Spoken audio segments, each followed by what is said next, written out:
Thumbnail मध्ये तुम्ही बघितलं की पहिल्या दिवसापासून इंग्रजी बोलायला लागा. हो, मी कोणत्याही प्रकारचा ग्रामरचा रूल सांगणार नाही. डायरेक्ट कसं इंग्रजी बोलायचं मी हे सांगणार आहे. तुम्हाला मी मागे शिकलो होतो बघा, डू आणि डज. हा पार्ट 2 आहे, लक्षात ठेवा. पार्ट 1 ज्यांनी पाहिलं नसेल त्यांनी नक्की बघा. पार्ट 1 मध्ये मी तुम्हाला सांगितलं होतं की डू आणि डज केव्हा वापरायचंय. डू आणि डज केव्हा वापरायचे बघा. विचार करू नका याचा शेवट काय येणार आहे, हा कोणता टेन्स मध्ये येणार आहे. याचा रूल लक्षात ठेवा. जे काम तुम्ही डेली करणार आहात, रोज करणार आहात, तुम्हाला डू आणि डजचा वापर करायचे. आणि समजा डू आणि डज कधी सुरुवातला आलं, त्याचं उत्तर कधीही तुम्हाला एस किंवा नो द्यायचे. कोणतेही काम तुम्हाला विचारायचं असेल, समजा तू अभ्यास करतो का, ती अभ्यास करते का, तुम्ही खेळतात का, जो असं म्हणतात तुम्ही केव्हा खेळतात, कसे खेळतात, का खेळतात, त्यावेळेस तुम्हाला डू डजचा वापर करायचा. ते डेली पाहिजे. आणि एक गोष्ट कधी लक्षात ठेवा, डू डज नंतर कधी V1 पाहिजे. V2 येणार नाही, V3 येणार नाही, V4 येणार नाही, फक्त V1 असेल. आणि डू डज जर कधी सुरुवातला आलं, त्याचे उत्तर एस आणि नो द्यायचे. जसं तुम्हाला म्हणायचं तू अभ्यास करतो का, ओके, तू अभ्यास करतो का, तू अभ्यास करतो का, तुम्ही म्हटलं डू यू स्टडी असं म्हटलं तुम्ही, डू यू स्टडी. शेवटी क्वेश्चन बघा, सुरुवातला काय डू आलाय, ओके. मग आता डू ने सुरुवात झाली. मी तर डब्ल्यूएस क्वेश्चन घेणार आहे, पण एक शॉर्टकट तुम्हाला डू आणि डज काय ते सांगून देतो. डू ने सुरुवात झाली, उत्तर एस आणि नो, बस. याच्या व्यतिरिक्त काही द्यायचे नाही तुम्हाला. जसं आता डू आलाय, ओके, मला याचे उत्तर द्यायचे. स्पीकिंग मध्ये मला उत्तर द्यायचे. मी काय करेल, हा येस म्हणेल. मी जर अभ्यास करण्याचं काम येस, आणि शॉर्टकट काय म्हणेल, येस आय डू म्हणेल. Yes I do. नसेल तर मी काय म्हणेल, नो आय डोंट. काय म्हणेल मी, नो आय डोंट. आणि समजा याला लिहिण्यामध्ये, रायटिंग मध्ये तुम्हाला लिहायचं असेल तर आय स्टडी. जास्त नाही म्हणायचं असेल तुम्ही काय म्हणणार, no I don't study. No I don't study म्हणायचे. समजा आता तुम्हाला म्हणायचं, तू खेळतो का, डू यू प्ले. समजा आता हा व्यक्ती मला प्रश्न करतो, डू यू प्ले. मी काय, येस आय डू. म्हणजे यूला काय करायचं, आय कोण टाकायचं. Yes I do. नसेल तर no I don't. Do you have breakfast. तुम्ही नाश्ता करतात का, येस आय डू. नसेल तर नो आय डोंट. म्हणजे काय, यू आला म्हणजे डू वापरायचे. डू यू याचे फक्त प्रॅक्टिस करा. Do you dance. जे काम डेली आहे. Do you speak English.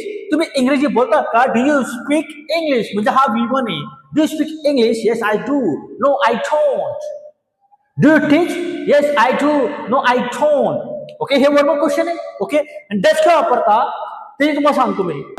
हा जो डू आहे, डू कधी बी आय, वी, यू, दे आणि अनेक वचन म्हणजे काय, समजा बॉय आहे, त्याला ए चावला, याला कधी बी डू वापरायचं सुरुवातला कधी, लक्षात ठेवा.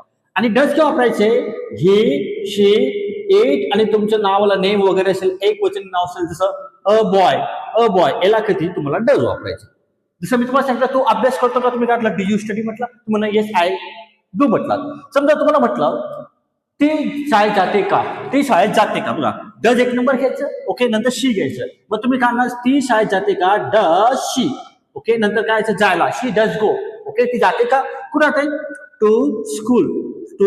आणि शेवटी question mark, does she go to school. आता मला समजा याचे उत्तर द्यायचं असेल तर मी काय, येस शी डज असं म्हणायचं. शॉर्टकट मध्ये स्पीकिंगची गोष्ट करतोय. नसेल तर तुम्ही करणार, नो शी डझंट असं म्हणायचे. आणि जर रायटिंग मध्ये याला बोलायचं असेल, रायटिंग मध्ये, तर तुम्ही करणार, yes she goes to school. नसेल तर करणार, no she doesn't goes to school.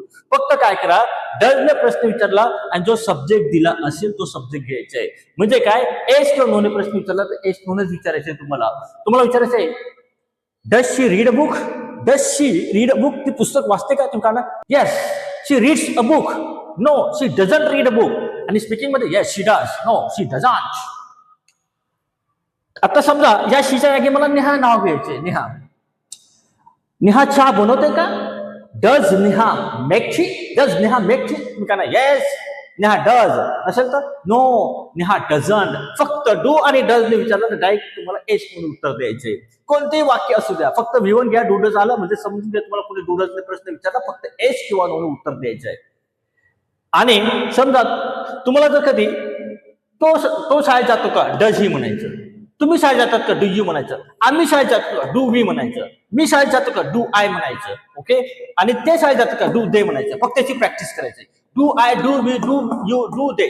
Does he, does she, does Neha, does Kedar. आणि समजा दोन नावं आले, डज नेहा अँड केदार असं दोन नावं आले तर डू नेहा अँड केदार वापरायचे आणि V1 चे वापर करायचे. आणि डू डज ने कधी सुरुवात झाली तर 100% तुम्हाला कधीही एस टोने उत्तर द्यायचे आहे. आता डब्ल्यूएस क्वेश्चन तुम्हाला कधी प्रश्न विचारला, मी तुम्हाला बोललो ना ग्रामरच्या भानगडीत पडायचं नाही, फक्त रोज जे होतं ते बघणार आहोत आपण. आता डब्ल्यूएस क्वेश्चन बघ, डू आणि तुम्ही मागे आणि डू आणि डज ने प्रश्न विचारला तर तुम्ही एस के उत्तर देणार आहे. समजा डब्ल्यूएस क्वेश्चन प्रश्न विचारला, समजा मी तुम्हाला विचार डू यू स्टडी, तुम्ही अभ्यास करता का, तुम्ही का येस डू यू स्टडी. मला सांगा, तुम्हाला जर कोणी प्रश्न विचारला तुझे वडील कुठे काम करतात, तुम्ही असं ना येस येस नो नो असं म्हणणार का तुम्ही क्या उत्तर yes yes yes no no असं उत्तर देणार का तुम्ही. तुम्हाला जर कोणी विचारलं तू अभ्यास करतो का, मी गेलो होतो मी शाळेत, असं उत्तर तर काही देणार नाही. ज्याचे उत्तर एस किंवा नोने त्याचे उत्तर एस किंवा नोने द्यायचं, ज्याचं पूर्ण वाक्य म्हणजे डब्ल्यूएस क्वेश्चन विचारलं असेल तर डब्ल्यूएस क्वेश्चन द्यायचे. एक नियम लक्षात ठेवायचे, हे डब्ल्यूएस क्वेश्चन आहे. वाट म्हणजे काय, व्हेन म्हणजे केव्हा, हू म्हणजे कोण, वाय म्हणजे का, असे भरपूर आहेत. ओके, मी मागे तुम्हाला शिकवलं डिटेलमध्ये. ओके, पण मी तुम्हाला काय सांगितलं, पहिल्या दिवसापासून इंग्रजी बोलायला लागायचं. आता तुम्हाला विचारलं तुम्ही केव्हा अभ्यास करता, असं विचारलंय, तुम्ही केव्हा अभ्यास करता. आता केव्हा म्हणजे काय, वेन. आणि कधी लक्षात ठेवा, एक नंबरला कधी डब्ल्यूएस क्वेश्चन घ्यायचं एक नंबरला, आणि त्याच्यानंतर डू डज घ्यायचं. डू आणि डज का वापरतात मी तुम्हाला लिहून दिलंय. ओके, 3 नंबरला सब्जेक्ट घ्यायचा, 4 नंबरला जे क्रियापद असेल ते घ्यायचे. आता मी काय विचारतो, तुम्ही केव्हा अभ्यास करता. डू यू स्टडी म्हणजे तुम्ही अभ्यास करता का, याच्या पहिले फक्त वेन लावा. म्हणजे कसं आलं, Wien do you study, when do you study, आणि शेवटी काही क्वेश्चन मार्क. आता समजा याचे उत्तर द्यायचे, लक्षात ठेवा, वेळने कधी प्रश्न विचारला त्याचे उत्तर कधीही तुम्हाला टायमिंग सांगायचं, वेळ सांगायचं, दिवस सांगायचे. समजा तुम्ही केव्हा अभ्यास करतात, समजा मी म्हणेन मी सकाळी अभ्यास करतो, I study in the morning, म्हणजे हा वेन कट झाला, डू कट करायचं, हा यूला काय करायचं, आय करायचं, I study in the morning, in the morning. तुम्ही संध्याकाळी अभ्यास करा, इन द इव्हनिंग, दुपारी इन द आफ्टरनून. फक्त काय करायचंय, वेळने जर तुम्हाला कोणी प्रश्न विचारला तर 100% तुम्हाला टायमिंग सांगायचं, आणि हे काम दररोजचे लक्षात ठेवायचे. मी अजून तुम्हाला सांगतोय, तुम्ही नाश्ता करतात का, तुम्ही काय तुम्ही नाश्ता करतात का, डू यू हॅव ब्रेकफास्ट असं म्हणतात, do you have breakfast. Okay, आता डूने सुरुवात झाली, 100% काही एस किंवा नो नाही, पण तुम्ही केव्हा नाश्ता करतात तर तुम्ही करणार वेन, याच्या पुढे फक्त वेन लावा. Wien do you have breakfast. आता बघा, ब्रेकफास्टला मी तुम्हाला सांगितलं मी फर्स्ट होता ब्रेकफास्ट. आता ब्रेकफास्ट तुम्ही केव्हा नाश्ता करता, सकाळी 9 वाजता, तर काय 9 o'clock. आय हॅव, हा वेन कट झाला, डू कट झाला, आय हॅव ब्रेकफास्ट. मी बोललो तुम्हाला यू आला तर तुम्हाला आय वापरायचं. तुम्ही आता हजारो वाक्य करू शकताय. तुम्ही केव्हा खेळता, वेन डू यू प्ले. तुम्ही केव्हा नाचतात, वेन डू यू राईट. तुम्ही केव्हा लिहितात, वेन डू यू राईट. तुम्ही केव्हा शिकवतात, वेन डू यू टीच. तुम्ही का शिकवतात, का म्हणजे वाय डू यू टीच. तुम्ही काय शिकवत, काय म्हणजे वाट, वायला करा, वाट टाका, म्हणजे इथं वाट डू यू टीच. तुम्ही काय अभ्यास करता, वाट डू यू स्टडी. आता समजा ती आला, इथं ती आलाय, शी आलाय, आता शी आलाय, बरोबर आहे.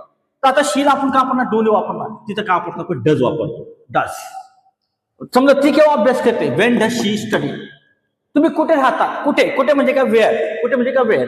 तुम्ही आलाय 100% आपलं काय यायचं, वेअर डू म्हणायचे, वेअर डू यू. एवढा आला, वेअर डू यू म्हणजे तुम्ही कुठे आहे. ओके, राहतात, live, wear do you live. आता तुम्ही मुंबईला राहत असता, तुम्ही काढणार, हा वेअर कट झाला, डू कट झाला, आणि यू आला, त्याला काय करायचं, आय लिव्ह, नंतर in Mumbai, I live in Mumbai, shortcut Mumbai असं म्हणायचं. म्हणजे तुम्हाला काय समजलं, वेअरने कोणी प्रश्न विचारला तर तुम्हाला जागा सांगायची, उत्तर सांगायचं. वेअर डू यू लिव्ह, ती कुठे राहते, where does she live. Neha कुठे राहते, वेअर डज नेहा लिव्ह. तुमचे वडील कुठे काम करतात, मग काम करण्याला काय, वर्क, म्हणजे इथं वर्क येईल. ओके, इथं वेअर आलं. आता वडील एकच असतं, लक्षात ठेवायचे, आई एकच असते, म्हणून आपण डज वापरणार. मग वेअर डज, आणि तुमचे वडील म्हणजे your father, where does your father work. तुमचे वडील कुठे शिकवतात, आता शिकवणार काय, teach, where does your father teach. तुमचे वडील कुठे जातात, where does your father go. म्हणजे जे काम डेलीचं आहे, रोजचं आहे, तेव्हाच तुम्हाला याचा वापर करायचा आहे. मी तुम्हाला बोललो ना की पहिल्या दिवसापासून तुम्ही इंग्रजी बोलायचे तर फक्त प्रॅक्टिस करायची. तुम्ही केव्हा उठतात, when do you wake up, where do you live, असं प्रॅक्टिस करा. हा याला म्हणतात सिम्पल प्रेझेंट टेन्स. मी तुम्हाला डिटेलमध्ये मागं सांगितलंय, पण कसं इंग्रजी शिकताना हे असणं महत्वाचं आहे. तुम्ही कसे अभ्यास करता, कसं म्हणजे काय, हाऊ, कुठे गेला हाऊ, कसे म्हणजे how. Okay, do you study, how do you study. ते कशी अभ्यास करते, how does she study. Neha कशी अभ्यास करते, हाऊ डज नेहा स्टडी. फक्त बोलायची प्रॅक्टिस करा. Do you study, when do you study, does she study, when does she study, how does she study, where does she study, what does she study. Practice करा. Okay, आणि एकमेकाशी जर तुमच्या समोर कोणी नाही बोलायला तर आरसा घ्या. हा समजा आरसा आहे, मी याच्याशी बोलतोय, समजा मी नाश्त्याच्याच बोलतोय, तुमच्याबद्दल बोलतोय, हा तुमच्याबद्दल, हा याच्याशी समोरची व्यक्ती, का रे ते टीव्ही पाहतात का ते, अनेक question, do they watch TV, होतो का नाही? येस दे डू, नसेल तर काय नो दे डोंट, अशी प्रॅक्टिस करायची. Do you have breakfast? Yes I do, नसेल तर no I don't. Do you teach? Yes I do, no I don't. When do you teach? I teach in the morning. Do you wake up in the morning? Yes I wake up in the morning. When do you wake up in the morning? I wake up at 6 o'clock. असं उत्तर द्यायचे, असं practice करत बसायचे.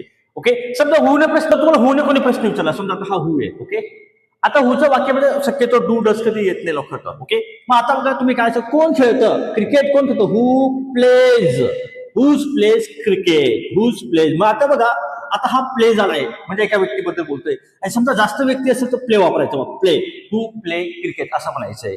आता हुने जर कधी प्रश्न विचारला असेल तर 100% व्यक्तीचे नाव घ्यायचे. मला म्हणायचे की राहुल खेळतो, राहुल क्रिकेट खेळतो, तर तुम्ही काय नाव तिथे घ्यायचं, हाऊला कट करा, तिथं नाव टाका, राहुल प्लेज क्रिकेट. आम्ही क्रिकेट खेळतो, मग हा काय करायचं, राहुल कट करा, वी प्ले, वीला आपण येस वापरत नाही, वी प्ले क्रिकेट.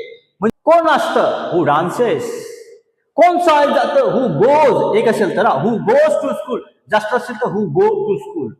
हुच्या वाक्यामध्ये डू डज कमी प्रमाणात येतात. आणि समजा तुम्ही डज वापरला काही प्रॉब्लेम होत नाही.